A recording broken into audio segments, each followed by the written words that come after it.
What's going on? It's your boy Ransom, and today we're at Hampden Park to meet with a very inspirational young lad. He went from being Scotland's youngest amputee to Scotland's youngest amputee goal scorer. From Benburb to Barcelona, this is his story.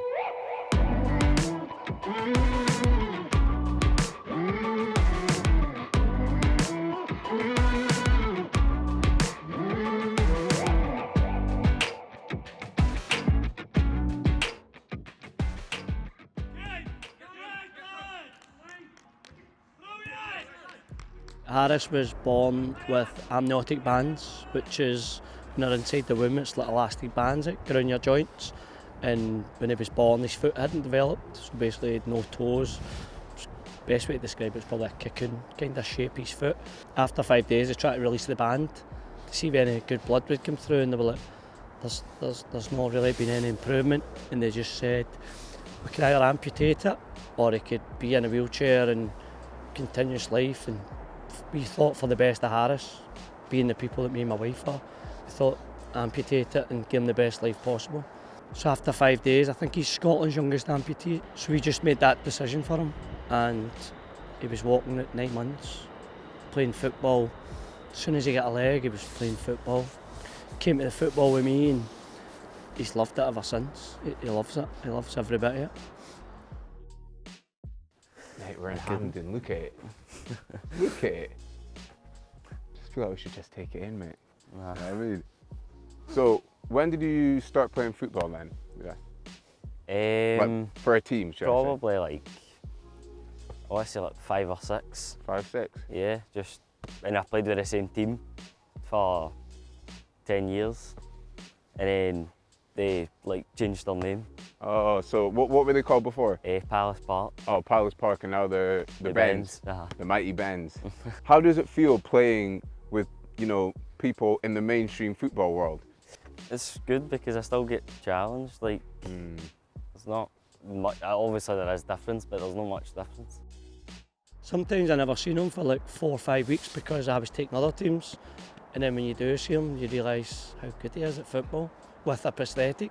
It's funny because people didn't know he had it.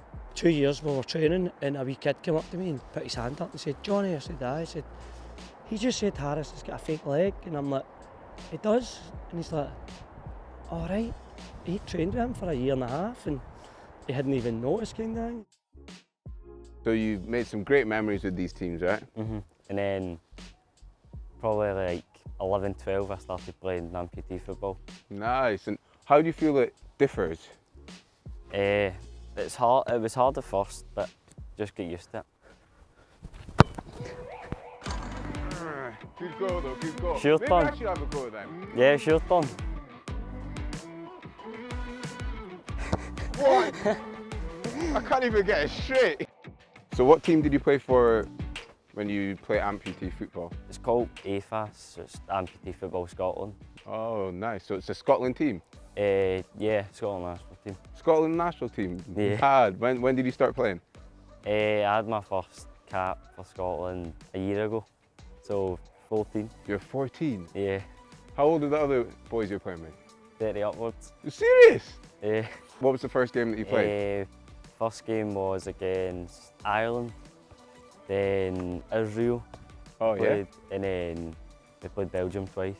And won you 2 or played 4. most of the games? Yeah, I played all of them, and Oh, I yeah? scored them all. You scored? Yeah. Jeez, mate, you scored. So surely that makes you the youngest player to score Yeah, for them. youngest cap for Scotland. Is it, mate? Yeah. The youngest person to score, like, how did that go? Talk me through it. Just we won a penalty, and the boy that was normally taking the penalties had already scored, and he just said somebody else can take it, and I just volunteered to take it. Volunteered, you're like, this is my chance, mate. Yeah.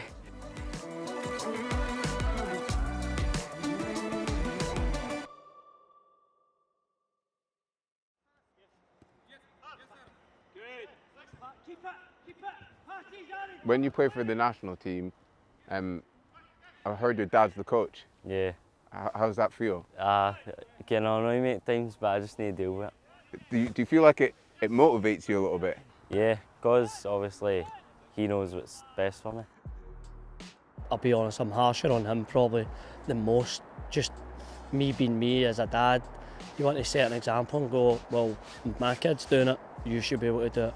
That's what I expect. I expect the same for my kid. He doesn't get any special treatment. The most difficult time with Harris has been at Christmas, just when he got his operation, because he knew he was going to be off his leg for a long period. So basically your shin bone grows both ways. So the bottom part was growing through the skin. So I had to get an operation. I had an operation when I was 5 or 6. Same one, so I had to get it recently done again. Yeah, which meant you were out for a bit as well, right? Yeah. Because I was on your Instagram and I think I seen a couple of videos from Ali McCoy. Yeah. You've got a lot of big fans out there. So how did that come about and what were they saying? Basically he just sent me a message saying he hopes everything goes well, and then he congratulated me on my goal for Scotland.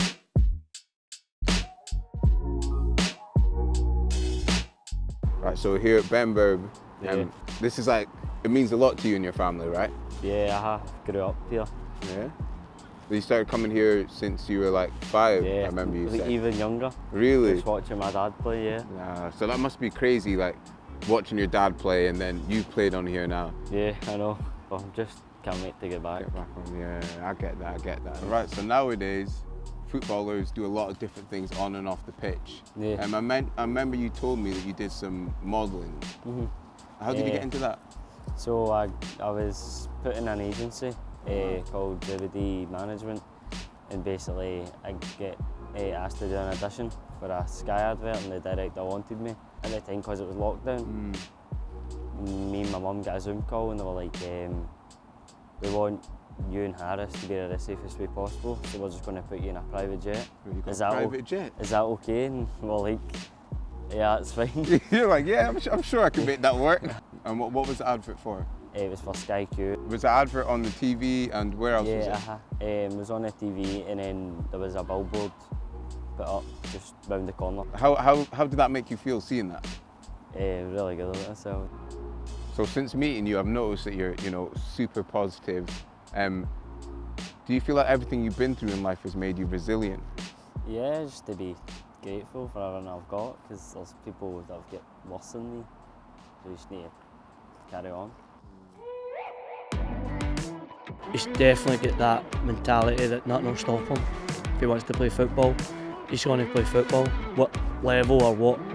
Nobody ever came to us and said he can't play football, so we've prepared him in case that does come, or somebody says he can't play mainstream. When you think about it, when you say, oh, you want your kid to play football, you don't realise it doesn't matter what football he's playing, as long as he's playing football, you get the pride was unbelievable. So, meeting you has been inspirational even for me, because I think it's great to see everything you've achieved. What would be your message to other people out there who might be in a similar position to you? Just to not care what other people think and just be determined to do what you want to do.